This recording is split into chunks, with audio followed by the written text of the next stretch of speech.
आपको पता होना चाहिए कोई भी विचार आपका, कोई विचार आता है आपका, ऊर्जा उसका अनुगमन जरूर करेगी। आपके विचारों का अनुगमन करती है ऊर्जा, इस बात को ध्यान रखना, लिख लेना दिमाग में, कापी में कहीं। आपके विचारों का पीछा करती है ऊर्जा। जैसा विचार लाते हो वैसी ऊर्जा आके पीछे पीछे चल देती है। अगर आप प्राइवेट पार्ट की तरफ ध्यान अपना ले जाएंगे, केंद्रित करेंगे, ऊर्जा वहाँ सक्रिय हो जाएगी।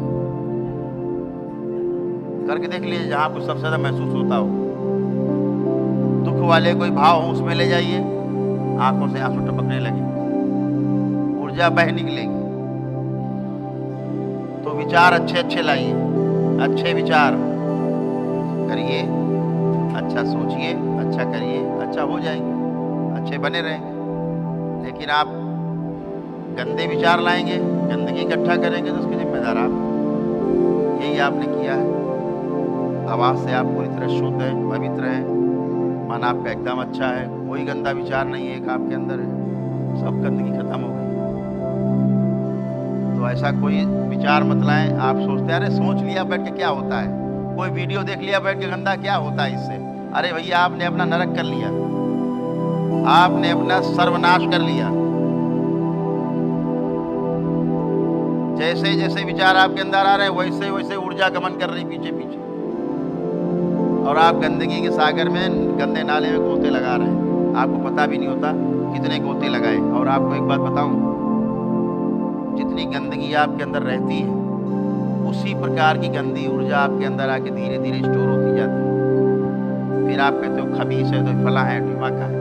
आपके गंदे विचार, आप एक कॉपी रखिए अपने पास। यहाँ आने से पहले लोग जो आने वाले हैं वो ध्यान करें, वो करें। दिन भर में जो जो विचार आ रहे हैं केवल लिखता जाए। रात में जब बैठे, जो लिखा है ना आपने, वो पढ़ने में भी आपको शर्म आएगी। जो दिन भर में आपने सोचा है, और जो आपने सोच लिया, विचार कर लिया, विचार तो चला गया, वो ऊर्जा संग्रहित हो गई। किस रूप में प्राण संग्रहित हो गए? स्मृति के रूप में। अब स्मृति आपके चित्त के 16वें आकाश में संग्रहित है, और ये जब तक आपका ये जीवन रहेगा, भगवान श्री कृष्ण कहते हैं ना, आत्मा मरती नहीं, ये तब तक आपके साथ रहे।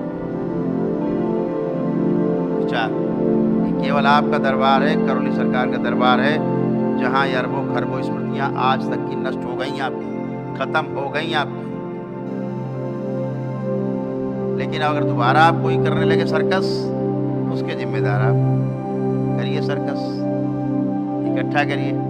अभी तो आपके पास हाथ पैर सने थे टट्टी में, हमने तो नहला धुला के, इत्र लगा के आपको टनाटन कर दिया, नए कपड़े पहना के। अब फिर कूद जाइए गंदे नाले में, कूदिए, आपकी जिम्मेदारी, कूदो।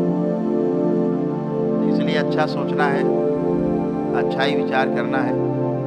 इसीलिए योग में भी, योग साधना में भी, तंत्र साधना में भी, क्योंकि वैसी ही शक्ति इकट्ठे होने वाली है, ये ध्यान रखिएगा।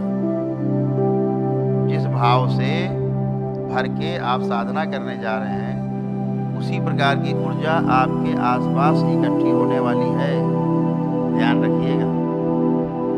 अगर आपने ये सोच के किया कि धन आए तो धन ही आएगा,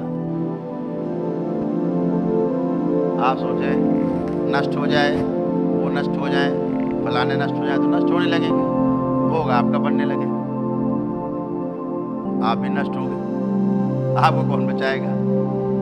भोग आप ही तय कर। जैसी ऊर्जा, क्योंकि ऊर्जा तो शाश्वत है, ऊर्जा जो है ना वो निर्लेप है, उसका कोई दोष नहीं।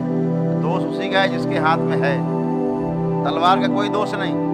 बचाने के लिए काम ले लो, किसी को बचाओ या किसी को मार के लूट लो, तलवार का कोई दोष नहीं। जिसके हाथ में तलवार है उसी का दोष है, शक्ति का कोई दोष नहीं।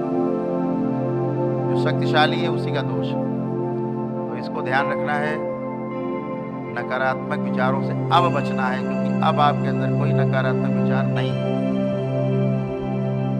इतने लोग बैठे हैं, किसी में कोई नकारात्मक विचार उठ रहा हो तो बता दें। अभी बात कर सकते हो उससे। एक व्यक्ति में नहीं उठा, क्योंकि नकारात्मक विचार पूरी तरह समाप्त हो चुके हैं।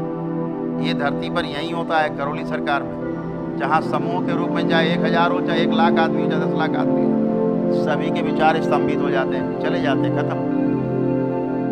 पुराने नष्ट होकर के एकदम स्तंभन, क्या गंदे विचार नहीं आएंगे। तो अब आप अच्छे ला सकते हो, क्योंकि गंदे नहीं आ रहे हैं, रोक दिए गए। लेकिन आप लाने की कोशिश करोगे तो बातें तो बहुत होती रहेंगी। आप रोज ही सुनते हो, रोज ही हम बोलते रहते हैं कुछ ना कुछ, जो मन में आता बोलते हैं। आपके जो मन में आता वो सुनते हैं, जो मन में नहीं आता आप नहीं सुनते, वो आपका अधिकार है। ठीक, तो लेकिन समझदारी पूर्वक जीने से आपको सुख मिलेगा, ये निश्चित है।